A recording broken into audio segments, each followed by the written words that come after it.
নিরামিষের দিনে যদি এই সুন্দর একটা ঢ্যাঁড়সের রেসিপি থাকে তাহলে আর গরম ভাতে অন্য কোনো রেসিপি কিন্তু বাড়ির কেউই আশা করবে না।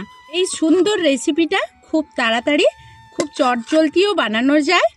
আর এইভাবে এই নিরামিষ রেসিপি বানিয়ে বাড়ির সবার মন কিন্তু জয় করে ফেলতে পারবে। তো বন্ধুরা, আজকের আবারও তোমাদের সামনে নতুন একটা ভিডিও নিয়ে হাজির হয়ে গেছি। আজকের কিন্তু তোমাদের সামনে সম্পূর্ণ নিরামিষ একটা ঢ্যাঁড়সের রেসিপি নিয়ে হাজির হয়ে গেছি।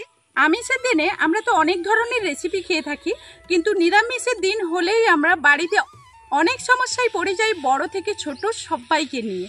আজকের কিন্তু এই ধরনের যদি নিরামিষ রেসিপিগুলো আমাদের হাতের কাছে থাকে এই নিরামিষের দিনে, তাহলে কিন্তু কোনো সমস্যাই থাকে না। ভিডিওটা খুব ছোট, তোমাদের কাছে অনুরোধ রইল এই ঢ্যাঁড়সের নিরামিষ রেসিপিটা দেখো, অসাধারণ লাগবে তোমাদের কাছে। তো চলো এখন ভিডিওটা শুরু করি। আজকের আমি নিরামিষ ঢ্যাঁড়সের রেসিপি তৈরি করার জন্য প্রথমেই কি উপকরণ নিয়েছি, শুধু ঢ্যাঁড়স নয়, আজকের কিন্তু নিরামিষ ঢ্যাঁড়স আলুর তরকারি রান্না করে তোমাদেরকে দেখাবো। ঢ্যাঁড়সের রেসিপি বানানোর জন্য প্রথমেই কিন্তু এরকম নরম একেবারে ঢ্যাঁড়সগুলো নিয়ে নিয়েছি। অনেকেই কিন্তু ভেন্ডি বলে থাকে। আর এগুলো এখন জলে পরিষ্কার করে ধুয়ে নিয়ে চলে এসেছি। প্রথমেই ঢ্যাঁড়সগুলো কেটে নেওয়ার আগে এইভাবে যদি ধুয়ে নিয়ে চলে আসো তাহলে কিন্তু খুব ভালো হয় রেসিপির জন্য। এই রেসিপির জন্য আমি এইরকম একটা ঢ্যাঁড়সের সাইজ করে কেটে নিচ্ছি।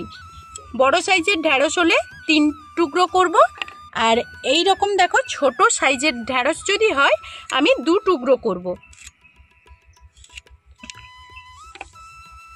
এইভাবেই আমি সবগুলো কেটে নেব।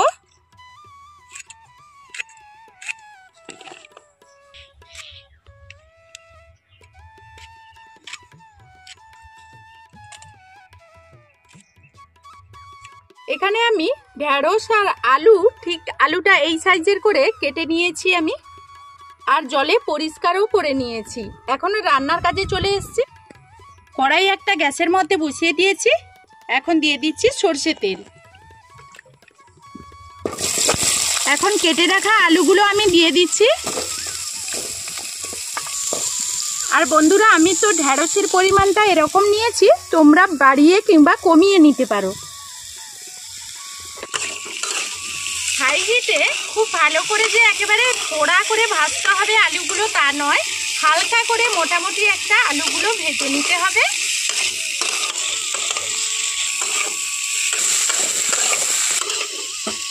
এর মধ্যে এখন আমি লবণ হলুদ কিছুই দেইনি, শুধুমাত্র তেলের মধ্যে আলুটা পরিষ্কার করে ধুয়ে নিয়ে ভেজে নিচ্ছি। মিনিট 2 মতো হালকা করে ভেজে নিয়েছি আলুগুলো। এখন আমি নামিয়ে নেব। একই কড়াইয়ের মধ্যে আবারও কিছুটা তেল দিয়ে দিচ্ছি। এখন আমি ঢ্যাঁড়সগুলো সবগুলোই দিয়ে দিচ্ছি। ঢ্যাঁড়সগুলো হাই হিটে ভেজে নেব। এখানে ঢ্যাঁড়সের মধ্যেও কোনোভাবে কিন্তু লবণ হলুদ কিছুই দেইনি। তেলের মধ্যে হাই হিটে এরকম হালকা করে 2 মিনিট মতো ভেজে নেব। তো এইদিকে ঢ্যাঁড়সটা ভাজতে ভাজতে এইদিকে আমি 1 চামচ মতো সাদা জিরে নিয়েছি। জিরেটা শিলনোড়াইতে বেটে নেব।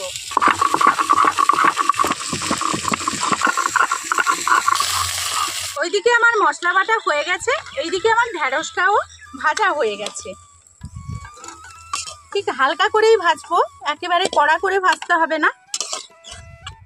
কড়াইয়ের মধ্যে সরষের তেল দিয়ে দিচ্ছি।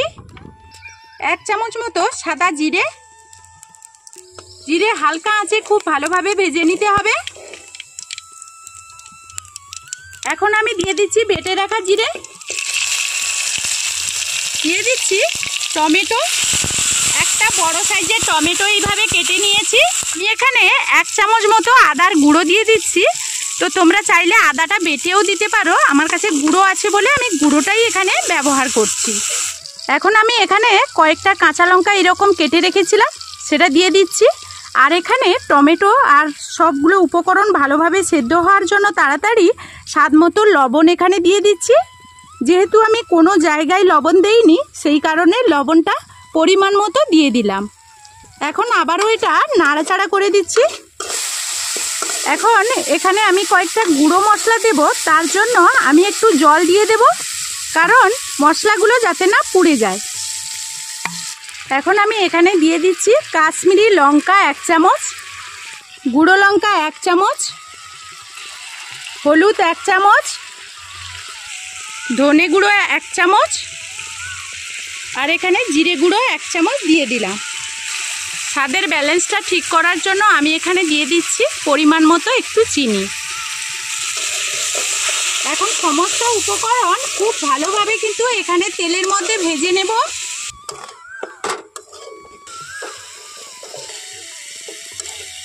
মশলাগুলো আমি খুব ভালোভাবে ভেজে নিয়েছি। এখন আমি এর মধ্যে দিয়ে দেব ঢেঁড়স আর আলু। খুব ভালোভাবে মশলার মধ্যে কষিয়ে নেব। এখানে 2 মিনিট মতো ঢেঁড়স আর আলুটাকে মশলার মধ্যে খুব ভালোভাবে কষিয়ে নেব। পেঁয়াজ রসুন দিয়ে সবাই তো খুব ভালোই রান্না করতে পারে, কিন্তু নিরামিষের দিনে রান্না করার সময় ভীষণ ঝামেলায় পড়ে যায়। এইভাবে দারুণ স্বাদের একটা ঢেঁড়স রেসিপি তোমাদের সঙ্গে এই কারণেই শেয়ার করলাম। 2 মিনিট মতো কষিয়ে নিয়েছি। এখন আমি এর মধ্যে দিয়ে দিচ্ছি জল। এখানে জলটা তোমরা সেইভাবেই দেবে, কারণ এখানে মাখো মাখো করে ঢেঁড়সের এই রেসিপিটা করব। জলের সঙ্গে ঢেঁড়সটা মিশিয়ে নেব। এখন এই অনুপাতেই কিন্তু আমি জলটা দিয়েছি, যেহেতু আলুটা একটু সেদ্ধ হবে। এখানে আলু ঢেঁড়স সবটাই কাঁচা রয়েছে। এখন আমি ঢাকনা দিয়ে এটাকে সেদ্ধ করে নেব। 5 মিনিট মতো খুব ভালোভাবে ফুটিয়ে নিয়েছি, আর এখন রান্নাটা পুরো কমপ্লিট হয়ে গেছে।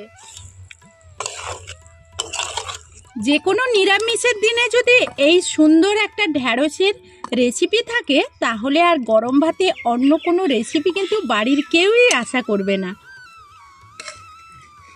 এই সুন্দর রেসিপিটা খুব তাড়াতাড়ি, খুব চটজলদিও বানানো যায়। আর এইভাবে এই নিরামিষ রেসিপি বানিয়ে বাড়ির সবার মন কিন্তু জয় করে ফেলতে পারবে।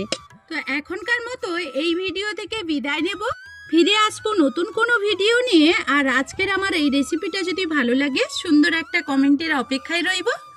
এখনকার মতো টাটা।